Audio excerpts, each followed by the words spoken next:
సైడ్లో పెట్టుకో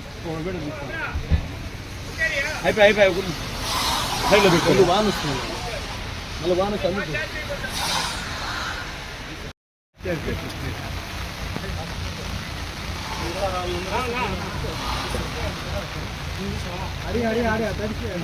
ఎదరా కిషోర్ అన్న అయింది అధ్యక్ష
రామరాజు జయరామరెడ్డి కోదండ గంగిరెడ్డి వాళ్ళు వీళ్ళు లేడీస్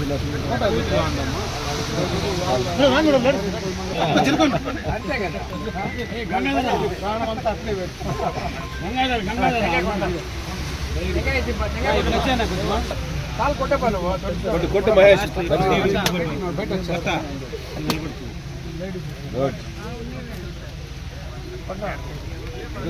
జయ కొట్టు జయ స్లోగన్ సార్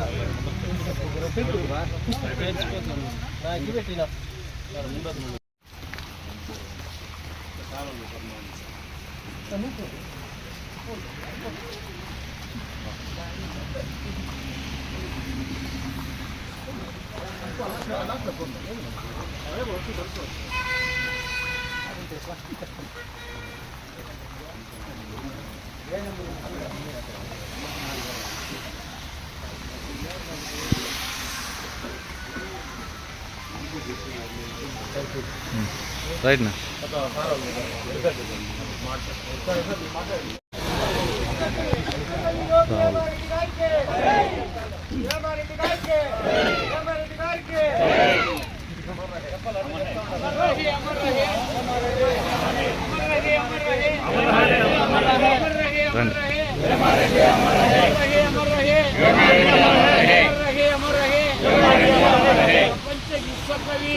ప్రపంచ నాట్ ఓన్లీ ఫర్ తెలుగుదేశం కాదు, తెలుగు వాళ్ళకి కాదు, ఆయన ప్రపంచ విశ్వకవి అయినా కాబట్టి ప్రపంచానికి ఎన్ని విషయాలు చెప్పాడు.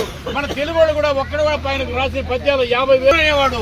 అదేవిధంగా ఆ యొక్క విషయాలన్నీ తర్వాత కాబట్టి విషయాలన్నీ కూడా బయట పెట్టాడు. కాబట్టి మనకి ఈ రోజు కన్నా తెలుసుకోలేకపోతే ఆయన గురించి ఆయన గుట్టలు లేకుండా వేమారెడ్డి గారు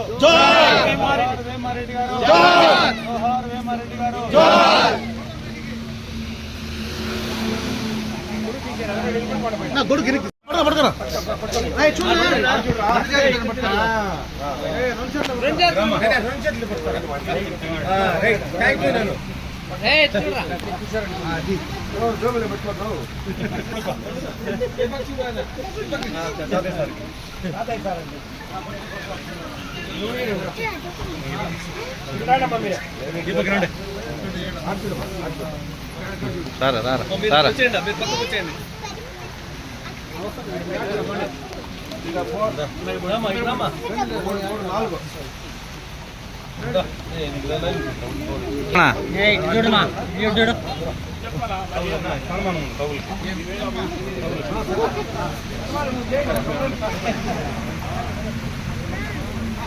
ఏం మాట్లాడకుండా వెళ్ళిపోతున్నావా? ఎందుకంటే విశ్వకవి మనందరి కూడా ఆరాధ్య దైవుడు. ఎందుకంటే వేమన గారి విషయం తెలియనటువంటి భారతీయుడు ఎవరు ఉండడు. ఎస్పెషలీ మన ఉమ్మడి రాష్ట్రాల్లో వేమన గారు ప్రఖ్యాతి చెందినటువంటి సహజ కవి.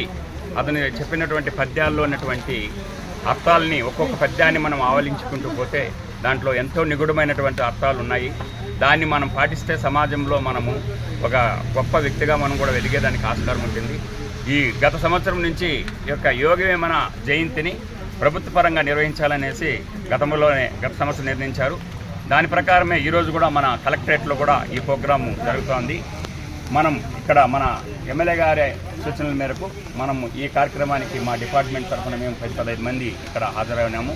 ఈ వర్షం వల్ల అకాల వర్షం వల్ల కొంచెం ఇబ్బందులు ఎదుర్కొన్నా, లేకుంటే ఈ కార్యక్రమాన్ని మరింత రక్తి కట్టించడానికి చేయుతగా ఉండాలనేటువంటి సంకల్పంతోనే మీకు రావడం జరిగింది.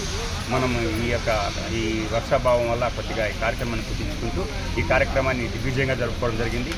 ఈ వర్షం లేకుండా పోతే ఈ వర్షం వల్ల ఈ విధంగా జరిగింది. ఈ కార్యక్రమాన్ని నిర్వహించినటువంటి మన కార్యనిర్వాహాధికారి అయినటువంటి అమర్నాథ్ రెడ్డి గారికి మరోసారి ప్రభుత్వం తరఫున మరోసారి ధన్యవాదాలు తెలుసుకుంటూ మా డిపార్ట్మెంట్ తరఫున కూడా మేము ఆయనకి నివాళులు అర్పిస్తూ జై యోగి వేమారెడ్డి గారు, జై వేమారెడ్డి గారు అమర్ రహే. యోగి వేమన గారు తెలుగు సాహిత్యంలో సృష్టించినటువంటి రంగం అంటూ ఏది లేదు.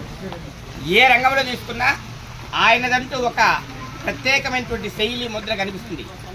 ఆట వెలది పద్యాలను ఈటెలుగా మలిచి సమాజంలోటువంటి కుళ్ళును, అసమానత్వాన్ని, అన్యాయాన్ని కడిగి పారేసినటువంటి గొప్ప వైతాళికుడు యోగి వేమన గారు. అలాంటి యోగి వేమన గారి గురించి అందరూ తమ యొక్క వేషధారణ గురించి చెప్తుంటారు. ఆయన గోచిపాత కూడా లేదని. ఆ గోచిపాత మీద అద్భుతమైనటువంటి పద్యం చెప్పినటువంటి జాషువా గారి మాట ఒకటి గుర్తొస్తుంది. అతడు వేమన భువన మాయా తమస్సును చీల్చి చెండిన బలశాలి. అతడు వేమన భువన మాయా తమస్సును చీల్చి చెండిన బలశాలి సిద్ధమూర్తి. సకల సామ్రాజ్య మోహ పిశాచమును గోచిపాతకు బలిగొన్న ఘనుడు. సకల సామ్రాజ్య సుఖభోగంబులను సకల సామ్రాజ్య భోగ పిశాచమును గోచిపాతకు బలి ఇచ్చిన గనుడు. విసిగి వేసారి తిరిగి వీధుల్లో యాసువుగా కూసినటువంటి కొన్ని కూతలే లోక ప్రసిద్ధమైనటువంటి నీతులై ఇప్పటికీ ఒప్పారుచుండు. కాబట్టి శ్రీశ్రీ లాంటి మహాకవులు సైతము ప్రాచీన యుగములో తిక్కన, మధ్యయుగములో యోగి వేమన, ఆధునిక యుగంలో అనేక ఆధునిక అడుగుజాడలకు గురుజాడ అప్పారావు గారి యొక్క గొప్పతనాన్ని తెలియజేస్తూ మధ్యయుగములో వేమనకు మించిన వాడు లేడు అని శ్రీశ్రీ అంతటి గొప్ప మహాకవే సెలవిచ్చారు. అలాంటి యోగి వేమన గారి యొక్క గొప్పతనాన్ని గురించి మొట్టమొదటి ప్రజాకవి. రకరకాలటువంటి రంగులు పురవచ్చు, కానీ ఈ రంగులేవి నిలబడవు. ఆయన చెప్పిన పద్యమే లేదు. కాబట్టి ఆయన యొక్క జయంతి సందర్భంగా ఇలాంటి సభను ఏర్పాటు చేసుకున్నటువంటి మనమందరూ కూడా అందరికీ ఒకసారి మనస్ఫూర్తిగా నమస్కారాలు తెలియజేసుకుంటూ ఈ అవకాశం ఇచ్చిన పెద్దలందరికీ ధన్యవాదాలు తెలియజేస్తాను. తెలుగుకు అజరామరమైనటువంటి కీర్తినిచ్చినటువంటి వాడు వేమన. మన శ్రీశ్రీ గారే చెప్పారు, ముగ్గురు కవిత్రయము ఆయన దృష్టిలో. ప్రాచీన యుగంలో వచ్చేసి తిక్కన, మధ్యయుగంలో వచ్చేసి వేమన అని చెప్పారు, ఆధునిక యుగంలో గురుజాడ గారు అని చెప్పారు. ఇది మామూలుగా 1806 వరకు ఎవరికి తెలియదు సాహిత్యము, ఈ వాంగ్మయం గురించి. సిపి బ్రౌన్ గారు దాన్ని వెలికి తీశారు. తర్వాత దాన్ని లాటిన్లోకి, స్పానిష్ భాషలోకి విశ్వవ్యాపితం చేశారు. మన సాహిత్య అకాడమీ వాళ్ళు, కేంద్ర సాహిత్య అకాడమీ వాళ్ళు వేమన సాహిత్యాన్ని అంతా కూడా, వేమనకు సంబంధించినటువంటి జీవిత చరిత్ర, ఆయన రచనలకు సంబంధించి ఒక పుస్తకాన్ని 14 భాషల్లోకి అనువాదం చేశారు. ద్రవిడ భాషలు అన్నింటిలో కూడా ఈరోజు వేమనకు వేమన విశ్వవ్యాపకమైనటువంటి ఒక ప్రజాకవి. ఆయన స్పృశించని రంగము, ఆయన స్పృశించనేటువంటి విషయమే లేదు. జీవితానికి సంబంధించినటువంటి 360 డిగ్రీల మొత్తం గోళాన్ని ఆయన సృష్టించారు. అరుదైనటువంటి తాత్వికత కలిగినటువంటి వాడు. తర్వాత మన సుబ్రహ్మణ్యం చెప్పినట్టుగా, బాలు చెప్పినట్టుగా ఆట వెలుతుల్లో రాశాడు. ఒక పెద్ద సులభమైనటువంటి రీతి, పామరుడికి అర్థమవుతుంది, మేధావికి అర్థమవుతుంది, తాత్వికుడికి అర్థమవుతుంది. ఆయన స్పృశించని రంగం లేదనే దాంట్లో నా ఉద్దేశం ఏమంటే, కులమత భేదాల గురించి ఆపసపాలు పడుతున్నటువంటి సమాజానికి ఆ కాలంలోనే తన దగ్గర ఉన్నటువంటి పనిముట్లతో శస్త్రచికిత్స చేసినటువంటి వాడు. అప్పటికీ ఇంత ఆధునికత, ఇంత భావ సంచారము ఇంత లేదు. అయినప్పటికీ కూడా ఆయన తనకున్నటువంటి జ్ఞాన దృష్టితో సమాజానికి ఒక రకమైన శస్త్రచికిత్స చేశాడు తన రచనల్లో అని చెప్పదు. నేను మత్స్యకి ఒక 4-5 పద్యాలు నేను రాసుకొచ్చాను. యాక్చువల్లీ నేను ఇంగ్లీష్ స్టూడెంట్, తెలుగు అంటే బాగా ఇష్టము. యోగి వేమరెడ్డి గారి జయంతి సందర్భంగా ఈరోజు స్థానికంగా ఉన్నటువంటి కవులు రచయితలను సత్కరించాలని నిర్వాహకులు వారు తెలియజేసిన వెంటనే మనకు స్థానికంగా ఉన్నటువంటి కవులు రచయితల్లో మనకు రెడ్డి ప్రకాష్ అశోక్ గారు మనకి ఈ కవితల పోటీలో బహుమతి పొందారు. వారు కథలు రాశారు, కవితలు రాశారు. ఆల్ ఇండియా రేడియోలో కూడా ప్రసారం అయ్యాయి. రాష్ట్ర స్థాయిలో కవిత బహుమతి పొందినటువంటి వ్యక్తి రెడ్డి ప్రకాష్ అశోక్ గారు. అదేవిధంగా వారిని సత్కరిస్తున్నారు కుమారస్వామి రెడ్డి గారు. ఆ సారు ఇంగ్లీషు, తెలుగులో ప్రావీణ్యులు, కథలు రాశారు, కవితలు రాశారు, ట్రాన్స్లేషన్స్ చేశారు, ఎంతోమందికి ఇంగ్లీష్ విద్యాబోధన చేశారు. అనువాదకులు, కవి, రచయిత. వారు కుమారస్వామి రెడ్డి గారిని సత్కరించాల్సిందిగా కోరుతున్నాము. శ్రీమతి గండికోట వారిజ గారు కవయిత్రి, కథా రచయిత్రి, రాయలసీమ కథా రచయిత్రులు, కథా సంఘంలో కూడా వారి అదేవిధంగా ఆమె రచనలపైన కూడా విశ్వవిద్యాలయాలు కూడా పరిశోధన చేస్తున్నాయి. ఆర్టిస్టు, పెయింటరు, ఫోటోగ్రాఫరు, కవయిత్రి శ్రీమతి గండికోట వారిజ గారు, వారిని సత్కరించాల్సిందిగా కోరుతున్నాము. అదేవిధంగా డాక్టర్ మల్లిచెట్ల దేవేంద్ర గారు పలమేరు పత్రుల తరపున అందరికీ పరిచితులు, కవి, కథకులు. అదేవిధంగా తలుపు అని ఒక అద్భుతమైన కథను రాశారు. ఆల్ ఇండియా రేడియోలో వాళ్ళ కథలు ప్రసారమయ్యాయి. డాక్టర్ మల్లిచెట్ల దేవేంద్ర గారు, వారిని కూడా సత్కరించుకుంటున్నాము. బాలకృష్ణ గారు ఆయన సహజ కవి బాలకృష్ణమూర్తి గారు అనర్గళమైన ఉపన్యాసం వెళ్ళినటువంటి వ్యక్తి. రాష్ట్ర స్థాయిలో అనేక సాహితీ కార్యక్రమాలు కూడా పాల్గొన్నారు. బాలకృష్ణ గారు కూడా ఈ సత్కారాన్ని స్వీకరించాల్సిందిగా కోరుతున్నాము. ఈరోజు ఈ కార్యక్రమాన్ని ఏర్పాటు చేసిన నిర్వాహకులకి, అదేవిధంగా అమర్నాథ్ రెడ్డి గారికి, ఇతర నిర్వాహకులందరికీ కూడా హృదయపూర్వకంగా ధన్యవాదాలు తెలియజేస్తున్నాం. బాలసుబ్రహ్మణ్యం గారు బీసీ వెల్ఫేర్ తరఫున మరి నిర్వాహకులకి, అదేవిధంగా వారికి కూడా సార్కి సత్కారం చేస్తున్నారు. అదేవిధంగా ఈ సత్కారాన్ని స్వీకరించాల్సిందిగా కోరారు. సార్కి ఆయన మనకి సోమశేఖర్ సార్ వచ్చి మనకి ఏమంటే అనేక అవార్డులు తీసుకున్నారు. జిల్లా కలెక్టర్ గారి దగ్గర కూడా అనేక విధాల జిల్లా స్థాయిలో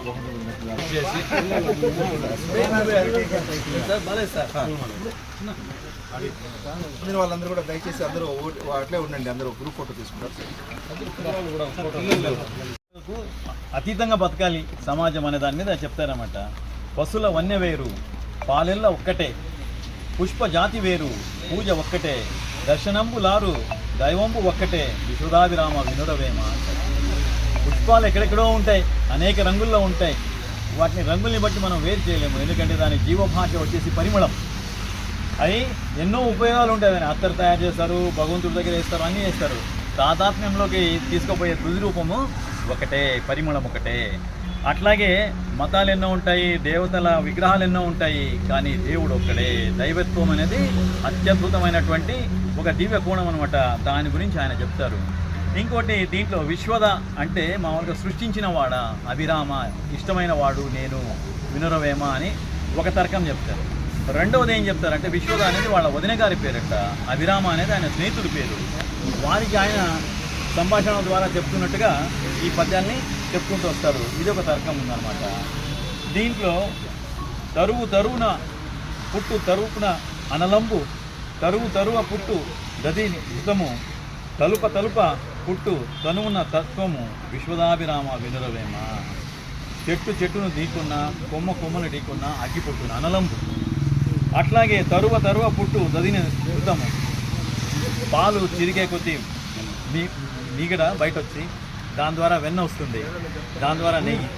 ఇది ఎట్లయితే వస్తాయో తలుప అంటే ఆలోచించి ఆలోచించి ఘర్షణ పడి జీవిత మదనం చెంది దాంట్లో నుంచి వచ్చే తాత్వికత అనేది ఉంది, అది మనిషిని ఒక మృదు స్వభావిగా మానవతావాదిగా మారుస్తాయి అని చెప్తాడు ఆయన.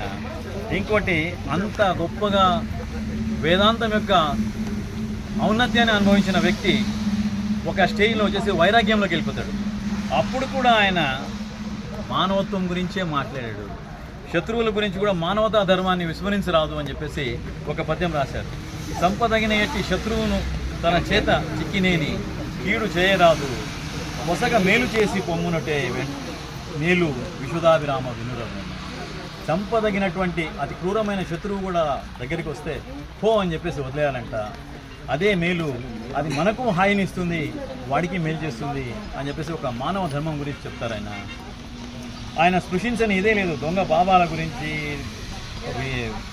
విపరీతమైనటువంటి మనస్తత్వం కలిగినటువంటి వాళ్ళ గురించి, విగ్రహారాధన గురించి అన్నింటినీ కూడా ఆయన స్పృశించారు, ఆయన రచించారు.